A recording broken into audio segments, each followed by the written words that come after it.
ये पाकिस्तान हिंदुस्तान की सेना को आतंकवादी करार करने के लिए 20 साल से मेहनत कर रही थी, लेकिन दुनिया के गले उतार नहीं पाई थी।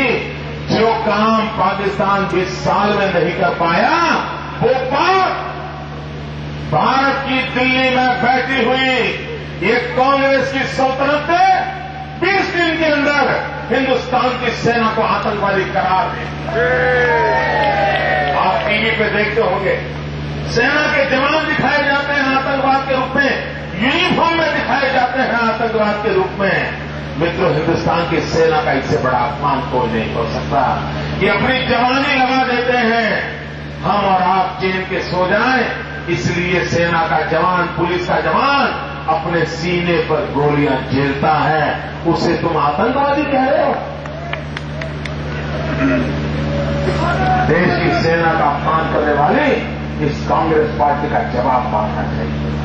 मित्रों, ये वो लोग आतंकवाद में भी वोट बैंक की राजनीति करते हैं।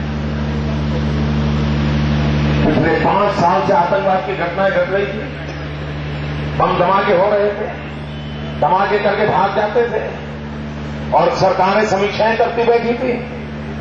लोगों ने गुजरात में आकर के गलती की, धमाका मेरे यहां किया, तुमको को मालूम नहीं था कि बच्चे तुम कल राउंड नंबर लगा दिया है। और मित्रों, मैंने खाल खोल करके रख दी, सारे देश में आतंकवादी की जड़ों को पकड़ के निकाल के रख दिया, एक के बाद एक घटनाएं पकड़ी। और मैंने तय किया तो मैं छोड़ूंगा नहीं मित्रों। और मैं आपको बताता हूं मित्रों, हिंदुस्तान में आतंकवाद को जड़ों से उखाड़ना पड़ेगा और मैं ठान के बैठा हूं मित्रों, मैं लड़ाई छोड़ूंगा।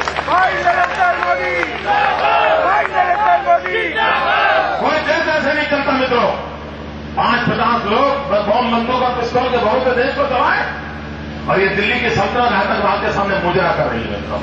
ये अमरनाथ की धरती, 100 गज की जमीन के लिए 100 करोड़ हिंदुस्तानी भीख मांग रहे हैं और दिल्ली की सरकार, आतंकवादियों ने चिल्लाया तो मुजरा करने लगी, अमरनाथ की जमीन वापस ले ली। भाइयों बहनों, ऐसे निकम्मे लोग देश के आदमी को सुरक्षा नहीं दे सकते। आतंकवाद से भी वोट बैंक की राजनीति हो रही। मेरे यहां आतंकवादी पकड़े गए, कोई अबूर बशर पकड़ा गया, कोई सलीम पकड़ा गया, कोई कयामुद्दीन पकड़ा गया, न जाने कितने आन खान पकड़े गए। मैंने भारत सरकार को कहा कि आतंकवादियों को कठोर से कठोर सजा मिले, इसलिए मुझे कुछ का कानून लागू करने दो। तो मुझे क्या कहा गया कि मोदी जी, ये तो बड़ा पिशाची कानून है, आपके हाथ में कानून हम नहीं दे सकते और इसलिए ये कानून का उपयोग नहीं कर सकते। लेकिन मालेगांव में बम ब्लास्ट हुए, कोई सेना का जवान पकड़ा गया, कोई साधु महात्मा पकड़ा गया, कोई साध्वी पकड़ी गई, तो वहां पर मौका का कानून लगाया। गुजरात का दुष्कर्म का कानून और मौका का कानून कॉमा फुल स्टॉप सादे बिल्कुल जेरॉक्स कॉपी है साहब, कोई फर्क नहीं है। आप मुझे बताइए, कोई अबू बशर पकड़ा जाए, कोई कयामुद्दीन पकड़ा जाए, कोई सलीम पकड़ा जाए, कोई उस्मान पकड़ा जाए, तो उसको मौका का कानून नहीं लगेगा। लेकिन कोई साध्वी पकड़ी जाए, कोई साधु पकड़ा जाए, कोई सेना का जवान पकड़ा जाए, तो उसको कठोर कानून लगेगा। ये भेदभाव क्यों? ये भेदभाव क्यों? क्या ये आतंकवाद से लड़ने का तरीका है? क्या सभी आतंकवादियों को एक ही कानून से सजा नहीं होनी चाहिए? और इसलिए भाइयों बहनों, और फर्क कितना है मैं बताऊं, मेरी सरकार या अबू बशर का रिमांड मांगती है तो सिर्फ 14 दिन का रिमांड मिलेगा। लेकिन महाराष्ट्र ने जो कानून उपयोग किया है, वे साध्वी का रिमांड मांगती है, सेना का जवान का रिमांड मांगती है, 6 महीने का रिमांड मिलता है। मेरे यहां कोई अगर अबू बशर का साथी पकड़ा नहीं गया, भाग गया, तो मैं उसकी प्रॉपर्टी जब्त नहीं कर सकता हूं। महाराष्ट्र में साध्वी का कोई चेला भाग गया तो उसकी प्रॉपर्टी जब्त हो सकती है।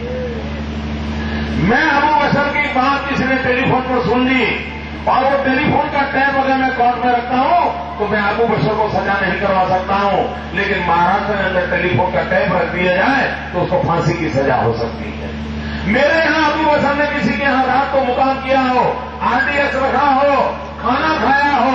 उसको सजा नहीं दिला सकता हूं, लेकिन अगर साध्वी प्रज्ञा ने या किसी आदमी के जवान ने जो महाराष्ट्र में पकड़ा गया उसने किसी के घर में चाय पी हो तो चाय पिलाने वाले को फांसी करवा सकते हैं।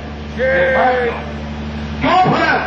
और इसलिए भी तो मेरी लड़ाई बड़ी मुद्दों की है और इस दिल्ली की सरकार मुझे जवाब नहीं दे पा रही। मैं आतंकवाद का घोर दुश्मन हूं। मैं आतंकवाद को हिंदुस्तान की जड़ों से उखाड़ने के लिए बड़ी ताकत के साथ मैदान में उतरा इंसान मिलता हूं। और तब जाकर के भाई बहनों, आपका घर हो, बंगला हो, गाड़ी हो, लेकिन जवान बेटा भी तो सुरक्षित होना चाहिए। और इसलिए भारतीय जनता पार्टी के सिवाय कोई चारा नहीं।